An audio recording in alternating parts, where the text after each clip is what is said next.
मेरा नाम कुंती हरिराम, मैं झांसी से हूँ और मेरी कविता का शीर्षक है सेंसरशिप। जन्म से लेकर मृत्यु तक, जन्म से लेकर मृत्यु तक महिलाओं की ज़िंदगी एक सेंसरशिप की ज़िंदगी। जन्म से लेकर मृत्यु तक महिलाओं की ज़िंदगी एक सेंसरशिप की ज़िंदगी, और नहीं है अगर सेंसर तो संपादित तो अवश्य है उनकी ज़िंदगी। अगर नहीं है कहीं सेंसर तो संपादित तो अवश्य है उनकी ज़िंदगी। खुद को तथाकथित अच्छा साबित कर पाएं, खुद को तथाकथित अच्छा साबित कर पाएं, इसलिए महिलाएं खुद भी करती हैं सेंसर अपनी ज़िंदगी। एक लबादा सा पड़ा रहता है तन और मन पर, एक लबादा सा पड़ा रहता है तन और मन पर, चाहने पर भी उतार नहीं पाती है ज़िंदगी, चाहने पर उतार नहीं पाती है ज़िंदगी। रोकती है कई रूपों में खड़ी होकर, रोकती है कई रूपों में खड़ी होकर, लिखना चाहे तो लिख भी नहीं पाती खुद का हिसाब। ज़िंदगी महिलाओं की ज़िंदगी एक सेंसरशिप की ज़िंदगी। अगर नहीं है कहीं सेंसर तो संपादित तो अवश्य है उनकी ज़िंदगी, संपादित तो अवश्य है उनकी ज़िंदगी। कविता का शीर्षक है बेटे से पूछो। सुबह उठते ही अवलोकन करती हूँ घर के जर्रे जर्रे का। नवीन जी, सुबह उठते ही अवलोकन करती हूँ घर के जर्रे जर्रे का। देखती हूँ कि हर चीज़ अपनी जगह पे तो है, हर चीज़ अपनी जगह पे तो है। होले से झांकती हूँ बेटियों के कमरों में, होले से झांकती हूँ बेटी के कमरे में। देखती हूँ दोनों इत्मीनान से सो रही हैं, देखती हूँ दोनों इत्मीनान से सो रही हैं। तो लंबी गहरी सांस लेती हूँ, तो लंबी गहरी सांस लेती हूँ।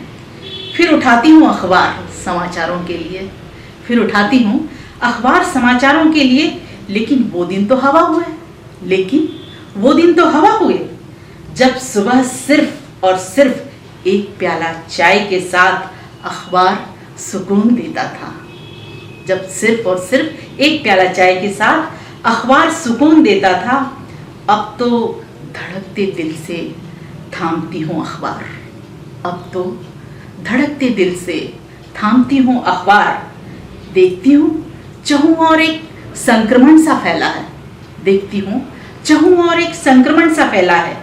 मासूम लड़कियों और स्त्रियों के शोषण का, कहीं बालिका का अपहरण है, कहीं बहू को जलाना, कहीं छेड़ना, कहीं उनके चेहरे पे तेजाब उड़ेलना, कहीं निवस्त्र करके घुमाना, कहीं स्त्रियों से बलात्कार, सामूहिक दरिंदगी, वहशियाना हरकत।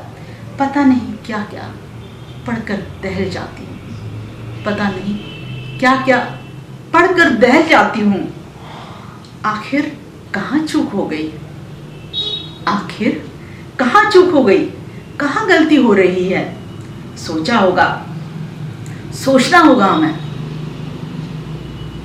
क्या आपने कभी सोचा है, लड़कियों से तो 100 बार पूछा होगा, क्या आपने कभी सोचा है कि लड़कियों से तो 100 बार पूछा होगा, कहाँ गई थी, कहाँ से आ रही हो, क्यों देर हुई, वहाँ मत जाना, देर से मत आना, और रात को तो कभी नहीं, और रात को तो कभी नहीं। क्या कभी आपने बेटे से पूछा है, क्या कभी आपने बेटे से पूछा है कि वो कल रात कहाँ था, कहाँ जा रहा है और कब लौटेगा, कहाँ था, कहाँ जा रहा है और कब लौटेगा। शीर्षक है मेरी कविता का अंधे खरीदार। क्यों देते हो मंदिर की पवित्रता की दुहाई, क्यों देते हो मंदिर के पवित्रता की दुहाई, जबकि नींव से लेकर कलश तक के निर्माण गाथा में, जबकि नींव से लेकर कलश तक की निर्माण गाथा में तथाकथित अस्पृश्य कहे जाने वाले हाथों की ही तो है श्वेत गाथा। ये कैसी विडंबना, ये कैसी विडंबना है कि जिस घट से कर रहे हो अभिषेक, उसी घट का निर्माता खड़ा है मंदिर से बाहर। जिस घट से कर रहे हो अभिषेक, उस घट का निर्माता खड़ा है मंदिर से बाहर। निर्माता भी चाहता है निर्वती से मिलना, निर्माता भी चाहता है निर्वती से मिलना, मगर ये अंधे खरीदार कहाँ मानते हैं, ये अंधे खरीदार कहाँ मानते हैं। कहानी शीर्षक है रुका हुआ पानी। एक ढर्रे का जीवन जीते हुए कितनी अकेली होती है औरत। एक ढर्रे का जीवन जीते हुए कितनी अकेली होती है औरत। भूल जाती है अपना वजूद, भूल जाती है वो अपना वजूद। घर की हर भूल चूक, नफा नुकसान या कोई दुर्घटना अनजाने ही मड़ी जाती है उसके सर पर।